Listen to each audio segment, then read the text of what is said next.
안녕하세요. 저는 마이크로소프트에서 IoT 사업부에서 일을 하고 있는 이건복입니다. 오늘 제가 말씀드릴 내용은 이 공공 영역에서 디지털 트윈과 메타버스의 활용이라는 그런 주제로 좀 말씀을 드리려고 합니다. 이미 많은 분야에서 메타버스에 대한 이야기를 들으셨을 거라고 생각이 듭니다.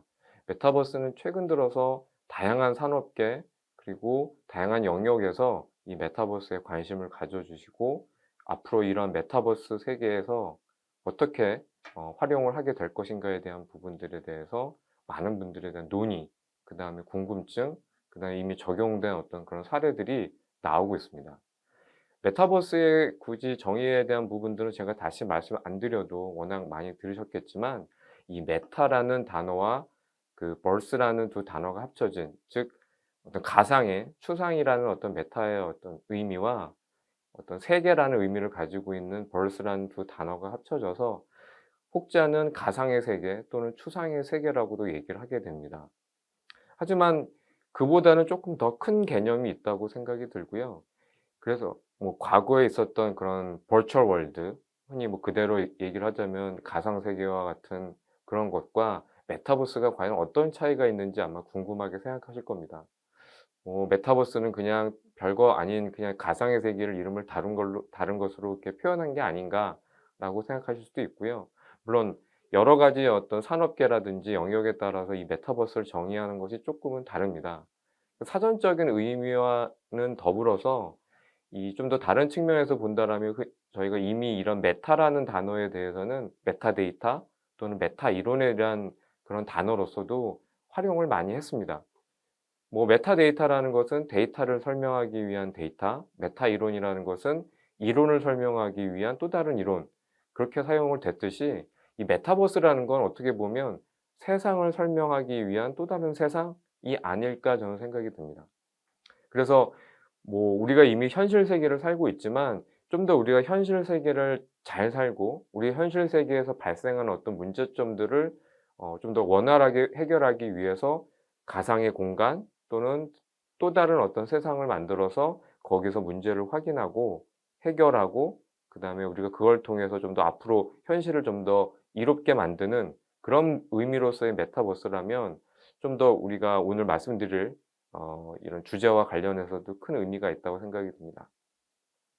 이 메타버스와 더불어서 많이 언급되고 있는 그 용어 중에 하나가 디지털 트윈이라는 거고요. 디지털 트윈이라는 건 말 그대로 디지털 공간의 어떤 쌍둥이 개념을 만들어내는 것을 의미합니다. 현실 세계에 어떤 사물이 있고요. 그것을 디지털 공간에서도 동일하게 쌍둥이 컨셉으로, 그러니까 개념적으로 만드는 건데, 예를 들면 현실계 자동차가 있다면 가상에는 자동차. 근데 이런 것들이 이렇게 별도로 움직이는 것이 아니라 동일한 속성과 동일한 어떤 발생된 데이터를 가지고 있게 되면 우리가 이런 디지털 트윈을 통해서 원격으로 모니터링도 할 수 있고 관리도 할 수 있고 제어도 할 수 있는 그런 개념이기 때문에 이런 메타버스에서는 사실 가장 필수적인 개념 또는 용어로서 디지털 트윈이 사용이 되고 있습니다. 이 중요한 것은 이 가상 세계와 현실 세계에 대한 부분들을 이렇게 별도로 보는 것이 아니고요. 과거에 저희가 뭐 버추얼 리얼리티라든지 아니면 단순히 가상 세계가 되게 중요하다 해서 가상 세계만 봤을 경우에는 좀 제약이 있었습니다. 왜냐하면 현실에 대한 부분들을 좀 무시를 했기 때문에 이 가상 세계는 별도의 그런 공간으로서만 존재를 했는데, 이 메타버스에서는 그렇게 가상과 현실을 분리하지 않고요. 현실 세계와 가상 세계가 연결돼서 이 접점을 가지고 서로 연동하고 그다음에 서로의 어떤 내용들을 반영하고 그런 걸 하게 된다는 거죠. 예를 들면 여기 현실 세계에 있는 부분들은 어 실제 발생되는 어떤 사물에 대한 센서라든지 아니면 어떤 인공지능에 대한 부분들을 추론을 한다든지 실물과의 어떤 부분들, 그다음에 실제 사용을 하는 사람들과의 어떤 상호작용을 이 현실 세계에서 할 수 있다는 거죠. 완전히 가상 세계에 있던 부분들은 물론 이제 사람이 상호작용을 한다 하더라도 현실에 대한 부분들이 사실은 무시가 되기 때문에 뭐 좀 그런 공간에서의 어지러움을 느낀다든지 현실과의 괴리감을 느낀다든지 그런 부분들이 있었다는 거죠.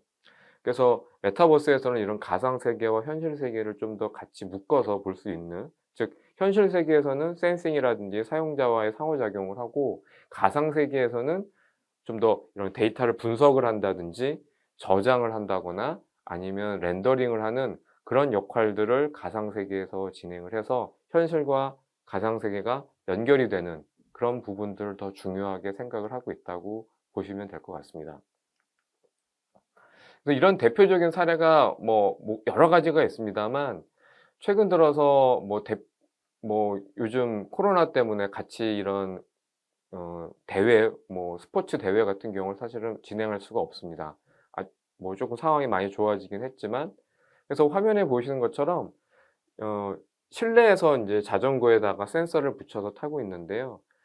그 이 사람이 인제 자전거를 실제 돌리게 되면 연결된 센서를 통해 가지고 가상 공간에서 마치 자전거를 타게 되는, 이쪽 화면에서처럼, 예, 가상 실제 자전거 페달을 돌리는 건 현실이지만 다른 사람들과 경주를 하거나 새로운 코스를 어 탐험하게 되는 경우는 가상 공간에서 이루어지게 됩니다.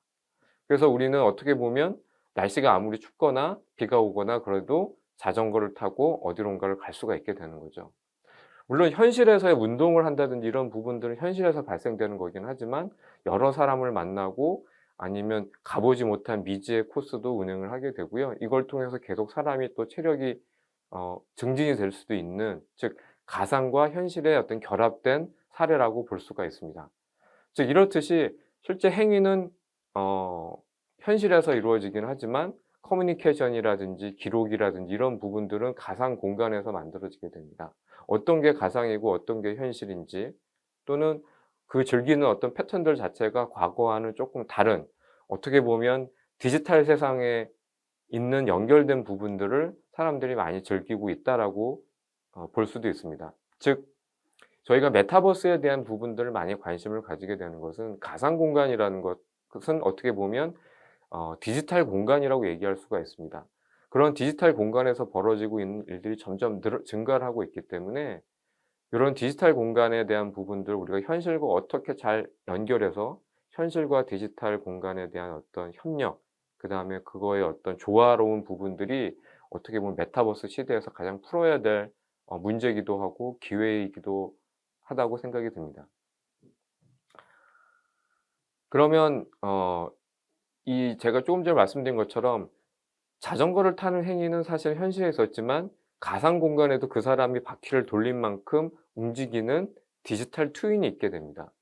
즉 우리가 자전거뿐만이 아니라 건물 안에 있는 다양한 어떤 장치들, 이런 것들이 만약에 디지털 트윈 형태로 가상 공간에 존재를 한다라면 원격에서도 이 건물에 대한 부분들을 모니터링할 수 있고, 또 건물에서 불필요한 에너지가 낭비되는 것을 우리가 관리할 수도 있게 됩니다.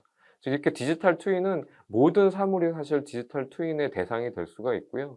그런 정보들을 같이 동기화하고 그다음에 모니터링을 할 수 있게 됨으로써 여러 가지 어떤 부가적인 장점을 누릴 수가 있게 됩니다. 그래서 인제 현실과 가상 세계의 어떤 정보를 동기화하는 것이 아마 이런 메타버스 단계에서의 첫 번째 시작 단계라고 보고요. 그래서 이런 물리적 환경과 디지털 환경이 하나로 결합이 돼서 연결이 될 수 있는 그런 부분들도 의미가 있다고 봅니다. 네. 그래서 이 물리적 공간과 디지털 환경이 하나로 연결이 되고, 이것을 하나의 어떤 상호작용을 할 수 있는 그런 뷰 포인트로서 사람들이 보고 그다음에 그걸 통해서 경험을 할 수 있다라면 좀 새로운 형태의 우리가 정보를 습득하는 방식으로 발전할 수 있을 거라고 보는 거죠. 그래서 이 메타버스를 이루는 요소에는 아주 많은 요소가 있습니다. 뭐 사물 인터넷 기술이라든지 머신러닝이라든지 클라우드라든지 그다음에 뭐 분석이라든지 뭐 이런 다양한 기술들이 있지만, 실제 사용자들이 느끼기에는 그러면 이런 메타버스 공간을 느끼고 그다음에 그 안에 내가 같이 일원으로서 참여할 수 있다라는 어떤 그런 것을 느끼기 위해서는 상호작용 측면이 상당히 중요하다고 볼 수가 있거든요. 그래서 이런 상호작용을 하기 위한 다양한 방식들이 인제 사실 구성이 되는데요. 예, 조금 전에 제가 말씀드린 것처럼 이런 메타버스를 구성하고 있는 이러한 기능들을 볼 수가 있습니다. 뭐 물리적 자산, 정보를 동기화하고 그다음에 모델을 생성을 할 수가 있는데요. 이런 모델이 이 디지털 트윈의 정의된 어떤 그런 모델 형태로서 우리가 생각해 볼 수가 있습니다. 그다음에 이제 모니터링을 하고 그다음에 과거를 추적하고 어떤 데이터를 분석을 하고요. 또 그 기반으로서 앞으로 어떤 일이 벌어질 건가에 대한 예측, 시뮬레이션, 그다음에 자율화 제어에 대한 부분들, 그리고 최상위에서는 어떤 상호작용을 할 수 있는 부분들이 이런 메타버스를 이루는 중요한 기능이라고 볼 수가 있습니다. 조금 전에 제가 말씀드린 것처럼 이런 우리가 가상의 어떤 디지털 데이터들을 느끼고 관 좀 경험하기 위해서는 좀 더 상호작용적인 측면에서의 어떤 그런 부분들이 필요합니다. 그러기 위해서 인제 사람이 어느 콘텐츠를 보고 있는지에 대한 그런 시선, 여기 나와 있는 것처럼 사용자가 어디를 보고 있는지에 대한 시선도 인지할 수 있어야 되고요. 그다음에 제스처, 뭐 물건을 만진다든지 뭐 확대를 한다든지 뭐 이런 제스처를 인지할 수 있어야 되고요. 그다음에 인제 음성 명령 해서 뭐 손을 쓰고 있는 경우에는 이런 메뉴를 조작하기가 어렵기 때문에 음성 명령을 쓴다든지, 그리고 또 하나는 공간 맵이라고 해서요. 여기 나와 있는 것처럼 공간 맵으로 우리가 가상 공간의 어떤 데이터를 보는 거긴 하지만 실제 현실 공간에 제가 여기 보이는 것 뭐 이렇게 벽들도 건물 같은 경우에 벽들 있을 수 있고요. 바닥도 있고 천정도 있게 되는데 그런 걸 만약에 인지하지 못한다라면 사람이 어디 부딪힐 수도 있고요. 아니면 그런 디지털 데이터가 어디 이상한 데 숨어 버릴 수도 있습니다. 그래서 이런 공간을 인지를 할 수 있는 부분들이 필요를 하고, 그다음에 어 이런 디지털 데이터가 적절하게 소리로서 피드백을 줌으로써 그것이 현실에 있는 것처럼 느껴지게 할 수 있는 그런 사운드 피드백, 이런 소리를 처리하는 부분들도 중요하고요. 그다음에 이제 좌표계라고 해서 이런 좌표계를 이용을 한다라면 원격에 있는 사람과 뭐 나사를 왼쪽으로 돌려라, 아니면 뭐 레버를 이렇게 위로 올려라 내려라고 할 때 좀 더 이런 좌표계를 통해서 명확한 어떤 방향이라든지 아니면 작업 지시라든지 아니면 그 사람의 어떤 액션에 대한 이런 그런 부분들, 그 사람의 상태에 대한 부분들을 아주 명확하게 그리고 정확하게 지시를 하고 그다음에 같이 협력을 할 수가 있게 되는 겁니다. 뭐 예를 들면 화면에 보이시는 것처럼 손동작을 추적을 한다거나 손으로 잡고 돌리고 그다음에 손을 인지를 해서 사물이 거기에 맞춰서 이렇게 따라오거나 그런 부분들이 가능하다는 거죠. 그러면 여기 화면에 보시는 것처럼 이런 건 홀로그래픽 데이터임에도 불구하고 사람이 간접적으로 경험할 수 있고 체험할 수 있고 상호작용하는 측면에서 그냥 일반적인 콘텐츠가 아닌 마치 내가 그 공간에 있는 것처럼 느낄 수 있게끔 하는 이런 홀로그래픽을 이용을 한다라면 우리가 좀 더 풍부한 그런 데이터라든지 사용자의 경험을 제공할 수 있다고 봅니다. 그다음에 공간 매핑 기술을 이용을 해서요. 이런 회의실에 있다라고 하면 회의실의 테이블, 탁자, 그리고 의자, 그다음에 천정 이런 부분들을 인지할 수 있기 때문에 우리가 조금 전에 보셨던 그런 홀로그래픽 콘텐츠들을 이 테이블 밑으로 숨는 것이 아니라 테이블 표면을 인지해서 테이블 위에다 올린다든지 아니면 벽면에서 인지를 해 가지고선 콘텐츠가 적절히 그 공간 안에 제대로 표시가 될 수 있도록 하는 부분들도 가능합니다. 이런 부분들이 상당히 필요하겠죠. 그래서 만약에 우리가 기존의 버추얼 리얼리티 같은 장비 같은 경우에는 어 아주 가상 세계를 잘 보여줄 수 있고 그 안에 아주 몰입해서 볼 수 있긴 하지만 현실에 대한 부분을 인지할 수 없기 때문에 움직일 수 있는 공간이 상당히 제약이 되고요. 그다음에 수많은 현실계에 있는 어떤 사물들과의 어떤 상호작용 측면에서 매우 떨어졌습니다. 하지만 이런 혼합 현실 장치라든지 이런 것들을 이용을 한다라면 우리가 공간을 인지할 수 있기 때문에 굳이 우리가 실물에 있는 이런 공간들을 배제하지 않고도 그 안에 디지털 데이터들을 띄워서 볼 수 있다라는 장점이 있겠죠. 그리고 이 시스템에 어떤 로그인하기 위해서 뭐 패스워드라든지 그런 걸 사용할 수도 있지만 뭐 화면에 보이시는 것처럼 어떤 사람이 이렇게 머리에 딱 쓰게 되면 그걸 홍채를 인식을 해서 자동으로 이 사람이 누군지 그다음에 보안에 대한 어떤 로그인 같은 것들을 할 수 있게끔 하는 부분들, 그다음에 사용자가 왼쪽을 보는지 오른쪽을 보는지 위를 보는지 아래를 보는지를 이 시선을 추적을 하기 때문에 거기에 맞는 정보를 띄울 수도 있고요. 그다음에 정확하게 물건을 지시하거나 그런 것들도 가능하게 되는 겁니다. 뭐 이렇듯이 이러한 혼합 현실 즉 현실과 디지털 데이터가 결합된 혼합 현실 같은 경우에는 많은 곳에서 사용이 될 수가 있는데, 가장 이런 6 가지 정도의 사례가 대표적인 그 시나리오라고 볼 수가 있습니다.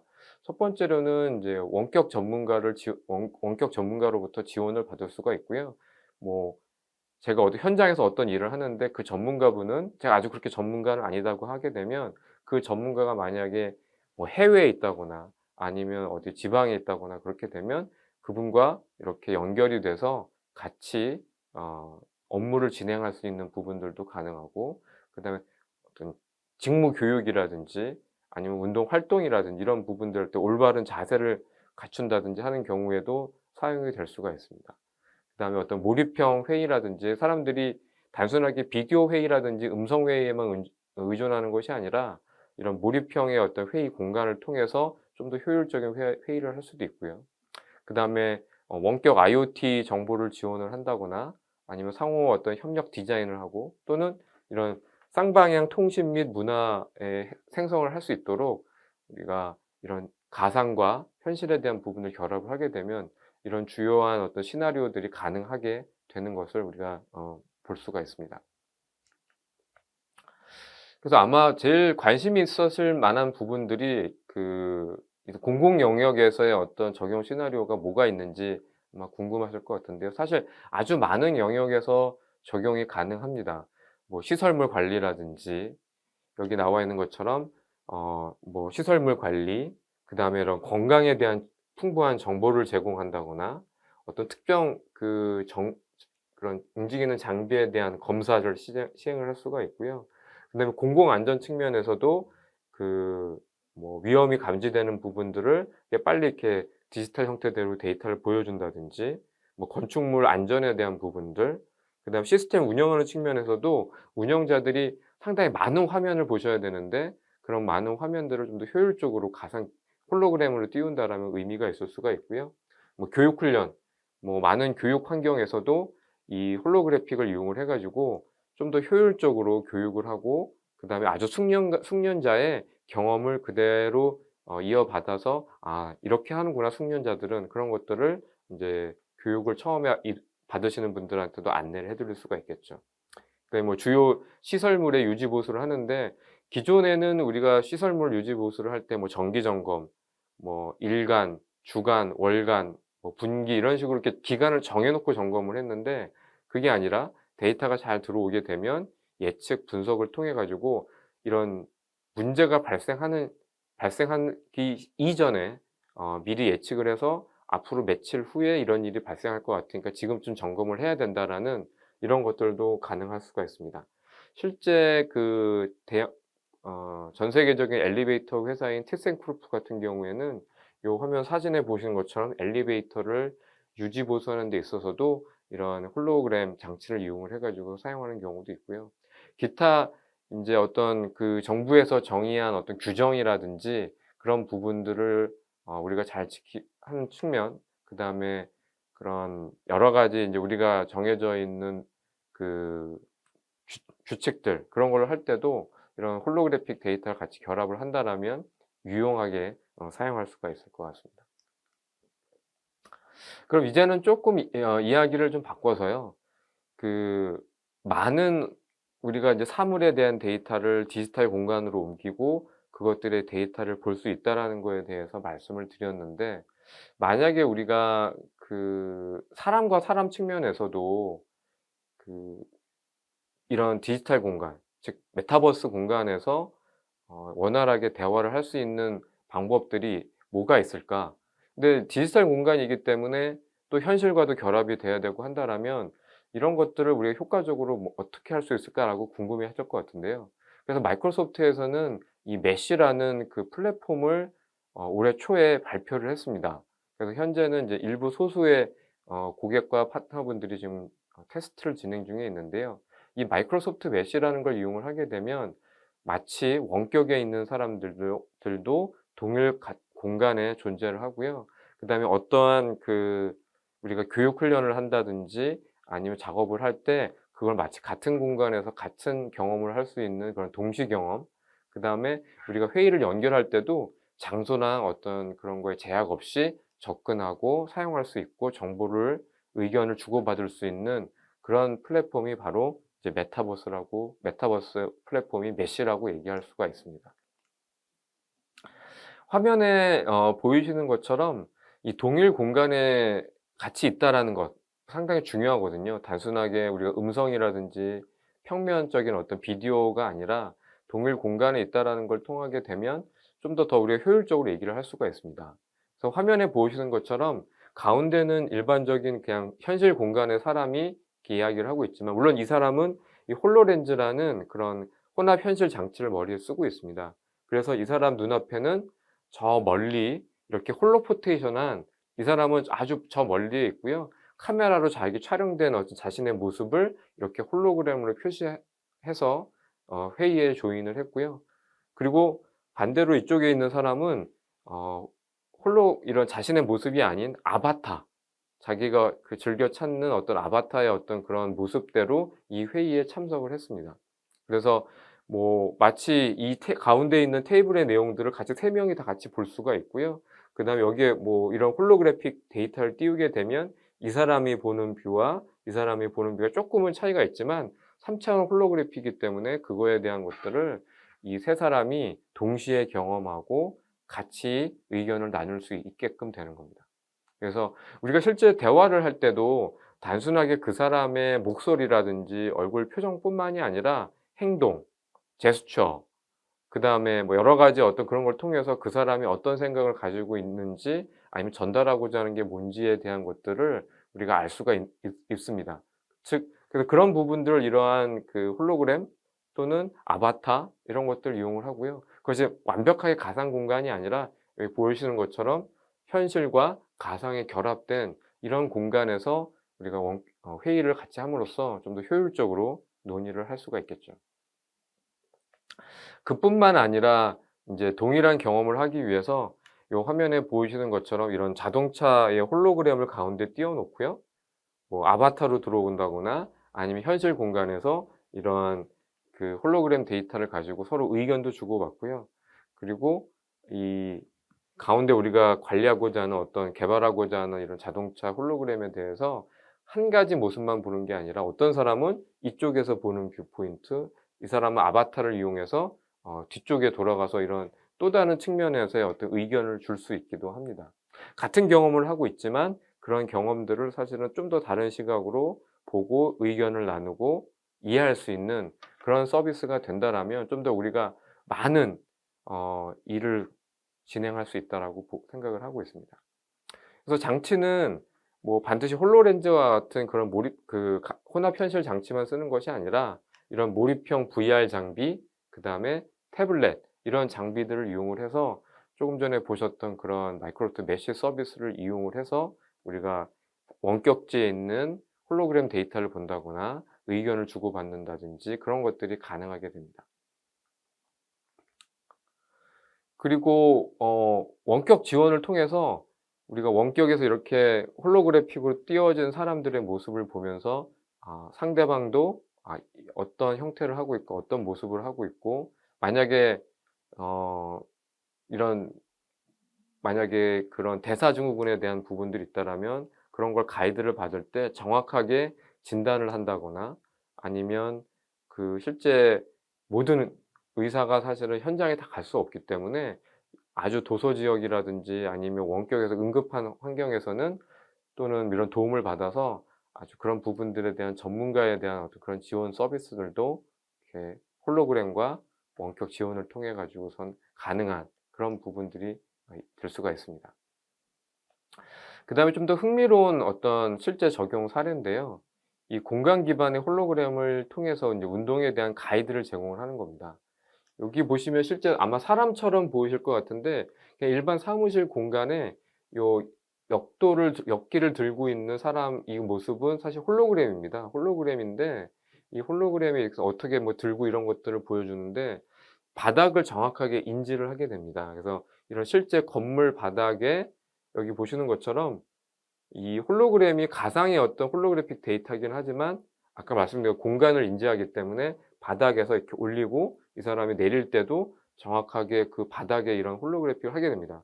이런 걸 통해서 만약 원격지에서 '아 내가 저걸 배워보고 싶다.'라고 한다라면 정확한 자세와 그다음에 그 사람의 모습을 그대로 따라할 수 있는 그런 부분들이 가능하게 되는 거죠. 요거 같은 경우에 이제 요가를 자세를 가르쳐 주는 건데요. 이렇게 발바닥을 보고 자 이렇게 보고 있으면 요렇게 붉은색과 파란색을 통해 가지고선 정확한 발 위치를 이렇게 디지털 데이터로 이렇게 보여주게 됩니다. 그러면 사람은 인제 요렇게 실제 이렇게 홀로그램 장치를 머리에 쓰고 자기 발을 바라보고 있는 모습이고요. 그걸 통해서 어 정확한 운동에 대한 자세, 그다음에 잘못된 운동을 하게 되면 또 몸이 망가질 수도 있기 때문에 정확한 위치와 자세를 가지고선 운동을 가이드를 주는 그런 서비스들도 실제 이렇게 나와 있습니다. 그다음에 이제 물체 기반의 인제 홀로그램이고요. 물체 기반의 홀로그램을 이용을 한다라면 그 사물에 대한 어떤 부분을 인지를 해 가지고선 그 위에 홀로그래픽을 띄우게 됩니다. 그래서 어떤 사람들한테 어떤 작업 가이드를 안내해 준다든지 아니면 행동에 대한 부분들 아니면 사용법 그다음에 교육 훈련 이런 다양한 용도로 할 수가 있고요. 그래서 물체를 인지를 하고 그 물체의 모습 그대로 거기에다 그 위에다가 뭐 조립 방법을 알려준다든지 아니면 사용법을 알려준다든지 뭐 예를 들면 운동기구들도 있게 되는데요. 그 운동기구를 사실은 전문가가 아니면 그냥 잘못 조작할 수도 있고 망가뜨릴 수도 있고요. 또한 또 너무 무거운 어떤 세팅을 해 가지고선 사실 허리가 다치거나 그런 경우도 있을 수가 있습니다. 그래서 어떤 특정 운동기구가 있다라면 그 기구를 인지를 하고 만약에 홀로그램 장치를 볼 수 있는 그런 시각화 장치를 이용을 한다라면 뭐 정확한 가이드를 주는 거죠. "여기선 이렇게 잡아서 이렇게 당기는 거다."라는 거라든지 이제 그런 걸 통해 가지고선 우리가 올바른 운동 기구의 사용법이라든지 아니면 뭐 올바른 어떤 그런 스트레스를 좀 해소하는 그런 용도로도 사용이 될 수가 있겠죠. 그래서 물체를 인지를 하고 홀로그래픽을 그 위에 바로 띄워 줄 수 있는 그런 기술들도 이미 사용이 되고 있습니다.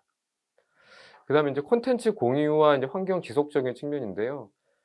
최근 들어서 가장 어떻게 보면 중요한 화두 중에 하나가 이 서스테이너빌리티 환경에 대한 보호와 그 환경에 대한 그 안에서의 어떤 발전, 에너지의 절약 뭐 이런 부분들이 사실은 제일 중요한 이슈 중에 하나입니다. 그러기 위해서 인제 이런 홀로그래픽 데이터를 이용을 한다라면 우리가 낭비되는 수많은 어떤 그 프로토타입으로 만들었다 버려 파기되는 그런 물건들을 좀 절약할 수도 있고요. 또 하나는 우리가 어떠한 그 콘텐츠에 대나 아니면 모델에 대해서 아주 멀리 있는 사람들과 같이 의견을 주고받고 하는데 이런 것들을 다 만들어서 보내거나 아니면 직접 들고 가거나 그런 경우들이 많았거든요. 근데 굳이 그럴 필요 없이 그냥 이런 홀로그램 장치를 이용을 한다라면 원격에서도 바로 그런 모습들을 정확하게 파악할 수가 있는 거죠. 만약에 이것들에 대한 것들을 3D 데이터로 그렇게 홀로그래픽으로 보지 않는다라면 그 모양이 '어 이건 제가 원래 의도했던 모습이 아닌데.' 해서 뭐 "다시 만들어 주세요." 뭐 이런 문제가 자주 발생할 수가 있기 때문에 정확하게 이런 홀로그램을 이용을 해서 원격지의 사람한테도 쉽게 보내고요. 그리고 만들었다 파기되는 그런 환경을 좀 안 좋은 영향을 줄 수 있는 그런 부분들도 최소화해서 환경도 보호하고 그다음에 우리가 앞으로도 이런 걸 좀 더 시간을 좀 단축을 해서 개발을 하거나 이런 측면에서 유용하게 사용할 수 있다라는 그런 큰 장점 또한 우리가 누릴 수가 있을 것 같습니다. 그다음에 어떻게 보면 좀 민감한 내용일 수도 있습니다. 뭐 홀로그램 및 이런 메타버스 공간에서의 어떤 윤리적인 측면으로 본다라면 디지털 공간이기 때문에 그 디지털 콘텐츠에 대한 부분들은 얼마든지 복제할 수 있고 그다음에 재생산될 수도 있고요. 뭐 이런 것들이 재활용이 될 수도 있습니다. 근데 그러다 보니깐 현실에 있는 내용들을 디지털 공간으로 가져오는 그 과정에서의 어떤 소유권의 문제, 이걸 누가 가지고 있느냐. 이건 그냥 내가 뭐 예를 들면 제가 입고 있는 옷이 있는데 이런 옷에 대한 옷을 디자인한 디자이너분의 그런 그 저작권이라든지 그런 것들은 이런 실물 옷을 만드는 용도로 했는데 이걸 그대로 누군가가 디지털 공간으로 해 가지고선 만들어서 디지털 공간에서 만약에 판매를 한다라고 하면 그 디지털 콘텐츠를 만들었기 때문에 나도 저작권이 있다. 하지만 어떤 특정한 사람의 만든 현실물에 대한 것들 그대로 복제했기 때문에 그런 부분들에 대한 어떤 부분들, 물론 상표권이라든지 로고라든지 그런 부분들은 보호가 받을 수 있지만 실제 그런 부분들을 보호받을 수 없는 저작권이라든지 아니면 다양한 이러한 그 법적 소재의 문제들, 디지털 공간에서 발생된 어떤 문제들이 현실 공간에는 어떤 식으로 적용을 해야 될 것이냐라는 것들도 있다는 거죠. 그다음에 그런 관할지의 문제들, 뭐 서버가 있는 대로 해야 되냐 아니면 문제가 사용자가 접속한 위치로 그 법률을 적용을 어디에 대한 걸 적용을 해야 되냐라는 그런 부분들이 있습니다. 이걸 비단 윤리적인 측면이 아니라 어떤 법제적인 측면이긴 합니다만 이런 그 외적인 측면에서도 우리가 고려해야 될 부분들이 많이 있고요. 또한 그 현실과 가상 공간의 이런 차별로 이런 결합을 통해서 오히려 그 안에서 이루어지는 또 차별, 뭐 남성과 여성, 그다음에 그 나이, 제너레이션에 대한 어떤 부분들, 인종, 국가, 언어, 뭐 다양한 이런 부분들에 대해서도 우리가 이 현실에 있는 문제들을 그대로 가상 공간으로 그대로 가져가서 그 안에서도 차별과 아니면 이런 불평등에 대한 요소들을 가져가서는 안 됩니다. 그러기 때문에 우리가 디지털 공간에서는 그런 부분을 최소화하고 그 안에서의 어떤 그 차별적인 요소들을 우리가 제한을 하고 할 수 있는 그런 콘텐츠에 대한 기획이라든지 그런 부분들이 반드시 고민이 되어야 될 겁니다. 뭐 우리가 아 어떤 특정한 만약에 뭐 장애를 가지고 있다라고 한다라면 그런 부분들에 대해서도 그 사람을 그대로 원하는 다고 한다라면 장애의 본인들의 어떤 장애들을 표현할 수 있는 그런 부분들도 필요로 하고요. 아니면 그게 자기는 그러고 싶지 않다라고 한다라면 그런 것들에 대한 어떤 권한에 대한 부분들도 있고요. 이런 윤리적인 측면에서의 가장 그 중요한 부분들은 어떻게 보면 그 투명성이라고 볼 수가 있습니다. 콘텐츠가 어떻게 만들어지고 어떻게 관리가 되고 어떻게 소비가 되는지에 대한 과정들을 투명하게 공개를 하고 그걸 기반으로서 우리가 어 어 현실에 어떤 적용하는 측면으로 본다라면 그 투명성을 기반을 하고 있기 때문에 '아 이것이 조작이 됐구나.' 아니면 이게 불법적으로 이렇게 복제가 됐거나 아니면 나쁜 의도로 만들어진 어떤 그런 홀로그램이라든지 아니면 '현실을 왜곡하고 있구나.'라고 하는 것들에 대한 것들을 우리가 좀 더 최소화할 수가 있을 것 같습니다. 그래서 그런 투명성을 확보를 하고 그다음에 권한이라든지 그런 부분들이 있고요. 물론 제가 인제 위에서 쪼금 전에 말씀드렸던 부분들은 윤리라든지 법제적인 그런 측면들이 많이 있습니다. 하지만 어떻게 보면 이 제일 중요한 것은 사람 중심, 현실에 있는 사람 중심이 사실은 된다라면 이러한 제가 조금 전에 말씀드렸던 문제들은 사실 큰 문제가 아닐 수도 있습니다. 이 현실을 만약에 무시를 하고 가상 공간에서의 어떤 폭력, 그다음에 엔터테인먼트 뭐 이런 거 위주 흥미 위주로 간다라고 한다라면 사람들은 아주 극소수만 즐기는 어떤 그런 가상 콘텐츠가 될 거고 그리고 많은 사람들이 그런 공간들, 그런 세계, 메타버스에 대한 부분들을 멀리하게 될 겁니다. 우리는 이미 그 버추얼 리얼리티라든지 6-7년 전에 그 가상 공간에서 현실과 전혀 분리된 그 가상 공간들이 얼마나 위험한지에 대한 부분들을 이미 인터넷이라든지 그런 걸 통해서 이미 경험한 바가 있습니다. 그래서 제일 중요한 것은 메타버스, 가상 공간 어떻게 불리든 이 사람 중심의 콘텐츠가 되고 그것은 현실에 존재를 하고 있는 사람에 대한 어떤 그 인간성 그다음에 휴머니티에 대한 부분들을 우리가 고려를 해서 콘텐츠를 만든다라고 한다라면 좀 더 우리가 어 안전하고 그다음에 더 많은 어떤 가능성을 이런 메타버스 공간 내에서도 활용할 수 있지 않을까 생각을 해 봅니다. 예.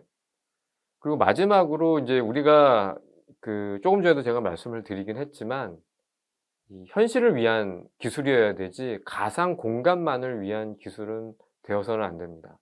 뭐 메타버스 또는 디지털 트윈 뭐 버추얼 리얼리티 여러 가지 어떤 그런 기술들이 마치 우리가 현실에 대해서 못하는 부분들을 가상 공간에서 이루어낼 수 있기 때문에 이것이 전혀 새로운 형태의 공간이 될 수 있다라는 거에 대해서 열광을 할 수는 있지만 그것은 어딜까지나 현실에 기반을 둔 가상 공간이지 현실을 외면한 가상 공간은 오히려 위험하고 흥미 위주라든지 아니면 오락성으로 밖에는 사용될 수밖에 없을 겁니다.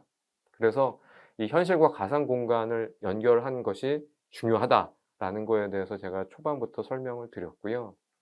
그다음에 시각적인 부분들이 사실 수련 그런 시각 효과가 있다라면 아주 좋습니다. 뭐 예쁜 어떤 화면이라든지 아주 효과적인 그런 부분들이 그 홀로그램이 있다라면 누구라도 다 좋아할 텐데요. 근데 처음부터 그런 것들을 아주 예쁘게 만들 수는 없을 겁니다. 중요한 것은 그런 시각적인 수려함보다도 그 어떠한 데이터가 들어오고 이것이 현실과 잘 연결이 되고 실제 이것이 현실 공간에 기반을 한 데이터가 들어와서 우리한테 이렇게 보여주는구나라는 것이 중요하지, 이 너무 화면적인 부분들이라든지 현실을 무시한 어떤 그런 왜곡된 콘텐츠, 너무 수려해서 현실감이 떨어지는 어떤 그런 부분들은 오히려 도움이 되지 않습니다. 그래서 첫 번째 단계는 너무 시각적인 부분들보다 데이터와 그다음에 어떻게 하면 사람들한테 좋은 의미로 전달될 수 있는 콘텐츠인지에 대한 부분들을 집중하는 게 맞을 것 같고요. 그다음에 인제 과거를 추적하고 미래를 예측하는 측면에서 본다라면 이 많은 사실 비즈니스적인 측면, 그다음에 어떤 질병을 관리하는 측면에서 본다라면 과거에 어떤 일이 발생했는지에 대한 부분들, 그런 것들을 이해하는 것이 상당히 중요합니다. 그래서 데이터를 잘 수집을 하고 그걸 가지고 수집된 데이터를 기반으로서 모니터링도 하고요. 그다음에 데이터가 잘 모이게 되면 그 모은 데이터로 미래를 예측할 수도 있게 됩니다. 즉 제가 조금 전에 말씀드린 것처럼 과거를 추적하고 미래를 예측할 수 있다라면 우리가 현실에서 발생되고 있는 많은 문제들을 가상 공간에서 해결할 수가 있습니다. 즉 어 우리가 현실에서는 진짜 엄청난 비용을 써야지만이 가능한 어떤 그런 부분들도 가상 공간에서는 그렇게 어렵지 않게 구현을 한다든지 아니면 테스트를 해 본다든지 그럴 수가 있습니다. 뭐 지진이라든지 그다음에 뭐 풍수 이런 문제들, 수해 뭐 이런 것들, 산사태 이런 것들이 사실은 다 문제가 될 수가 있는데요. 이게 어떻게 어떤 일이 벌어질지에 대한 부분들을 우리가 그걸 실제로 현실적인 공간에서 하기는 되게 어렵습니다. 근데 이런 것들을 가상 공간에서 '아 이렇게 되면 이럴 가능성이 높다. 이렇게 하면 이제 한번 시뮬레이션 해 보자.'라는 것들도 이런 가상 공간과 현실 공간이 연결이 돼서 현실 공간의 데이터를 기반으로서 가상 공간에서 어떤 시뮬레이션 해 본다든지 이렇게 한다라면 사실 많은 비용도 절약할 수도 있기도 하고 그다음에 여러 가지 어떤 사람들한테 도움을 주는 그런 부분들이 가능하지 않을까 생각이 듭니다. 그래서 위치가 아닌 연결성의 시대입니다. 지금도 어떻게 보면 제가 여러분들 앞에서 직접 이렇게 설명을 드렸어야지 되는 어떤 강의 패턴이 예전에는 많이 그랬죠. 뭐 대면 강의를 많이 하고 직접 보면서 이렇게 눈도 맞추고 설명도 하고 그랬었는데 뭐 뭐 조만간 그런 기회가 오긴 하겠지만 이렇게 네트워크가 연결이 돼 있고 한다라면 위치라든지 아니면 시간보다도 연결성이 더 중요한 시대에 살고 있습니다. 그렇기 때문에 이런 디지털로 기반으로서 많은 정보를 우리가 할 수 있듯이 이런 디지털 기반으로서 우리가 또 다른 세상 공간, 하지만 현실과 연결된, 그리고 우리가 홀로그래픽을 통해 가지고선 많은 어떤 결과를 이어낼 수 있는 그런 부분들이 앞으로 다가올 시대가 아닌가 싶습니다. 그래서 좀 더 우리가 기존과는 다른 시각으로 메타버스를 볼 필요가 있고요. 많은 장점이 있습니다. 많은 또 우려가 있을 수 있긴 하지만 우리가 과거에서 어떤 그런 잘못된 패턴들을 이미 학습을 했기 때문에 쪼끔 그런 걸 한다라면 현재 우리가 해결하고자 하는 뭐 대사증후군이라든지 그런 분들한테 인제 운동의 부분, 그다음에 어떤 즐거움에 대한 부분, 스트레스를 푼다든지 여러 가지 측면에서 사실 이러한 기술들이 활용이 될 수 있을 거라고 생각이 듭니다. 그러면 제 발표는 이걸로 마치도록 하겠습니다. 감사합니다. 스스로 지키는 건강 신호 대사증후군 오락 프로젝트